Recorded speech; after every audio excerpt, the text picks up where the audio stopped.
প্রধান উপদেষ্টা ডক্টর ইউনূস খুবই পুরনো পরিচিত পথে গেছেন।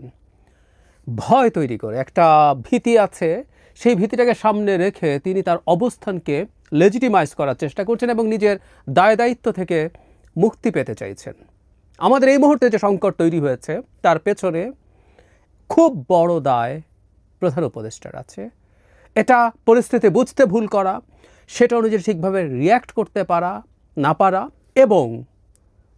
এবং একটা ষড়যন্ত্রের আলাপ আছে, সেই ষড়যন্ত্রের অংশ হওয়া, সব কিছু মিলে প্রধান দায় তার। আজ বেশ অনেকগুলো রাজনৈতিক দল তার সাথে দেখা করেছে, যেগুলো সংখ্যার আকারে অত বড় নয়, তাদের সাথে দেখা করেছেন এবং দুটো বক্তব্য অ্যাটলিস্ট আমাদের সামনে এসছে, যেটা দেখে এটা মনে হবার কথা যে ঠিক পুরনো খেলাটা খেলছেন।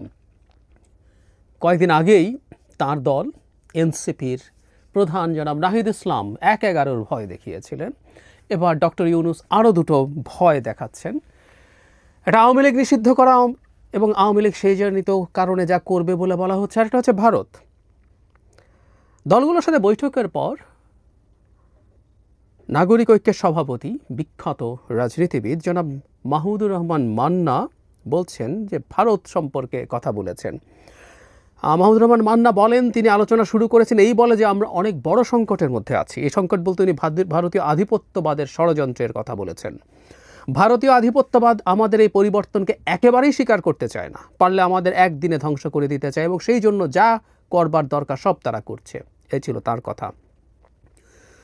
প্রধান উপদেষ্টা ওই নির্বাচনের কথা জানিয়েছেন, ওই কম সংস্কার হলে ডিসেম্বর, বেশি সংস্কার হলে জুনের পরে যাবে না, ইত্যাদি ইত্যাদি। তারপর তিনি বলছেন দেশের রাজনৈতিক দলগুলোর মধ্যে ঐক্য দিন দিন দুর্বল হচ্ছে উল্লেখ করে মাহমুদুর রহমান বলেন এ কারণে প্রধান উপদেষ্টা চিন্তিত ও হতাশ। তিনি আরও বলেন তারা প্রধান উপদেষ্টাকে আশ্বস্ত করেছেন তারা জাতীয় ইস্যুতে ঐক্যবদ্ধ থাকবেন।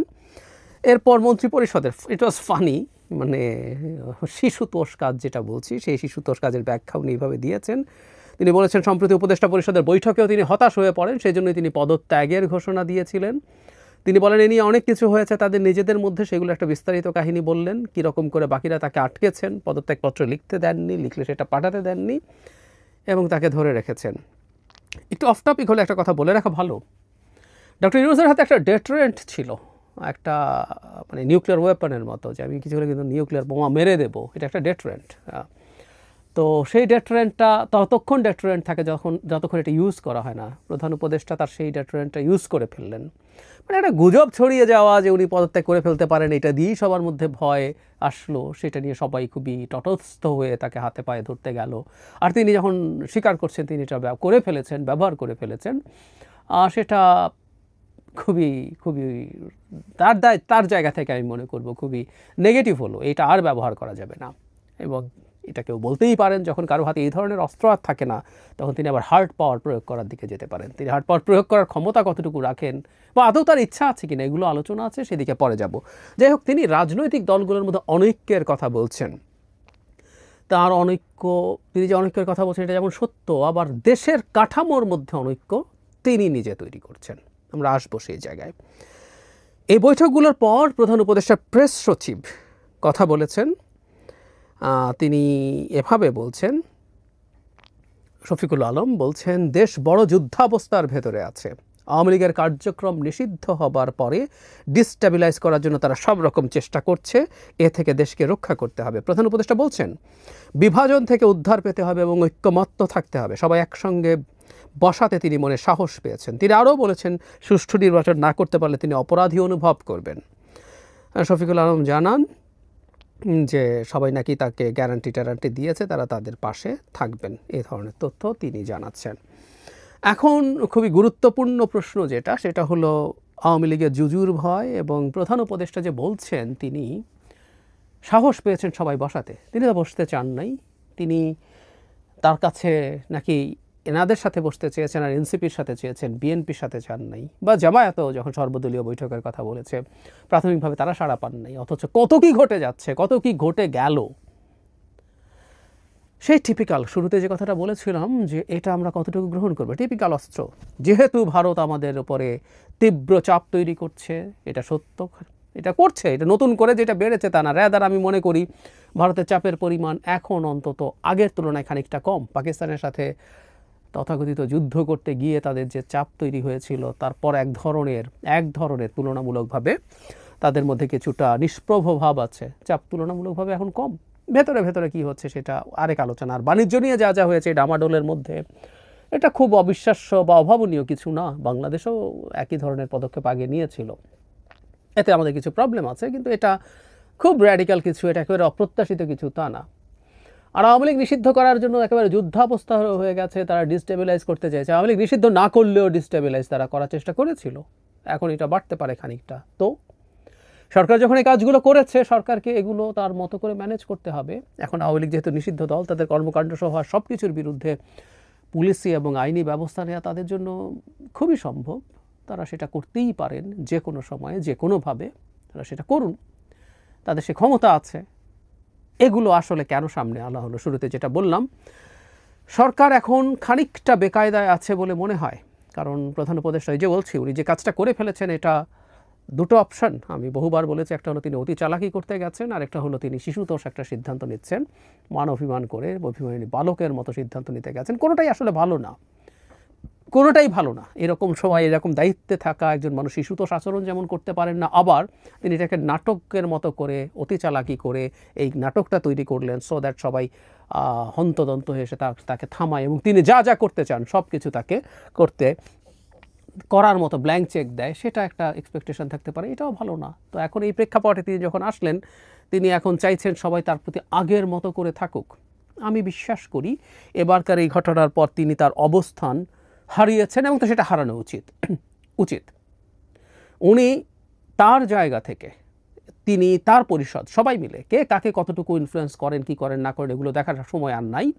এটা যেহেতু প্রধান উপদেষ্টা, প্রধান ব্যক্তি, তাকেই এগুলোর দায় দায়িত্ব নিতে হবে। এটাই নিয়ম। তিনি প্রধান ব্যক্তি, তাকে এগুলোর দায় দায়িত্ব নিতে হবে।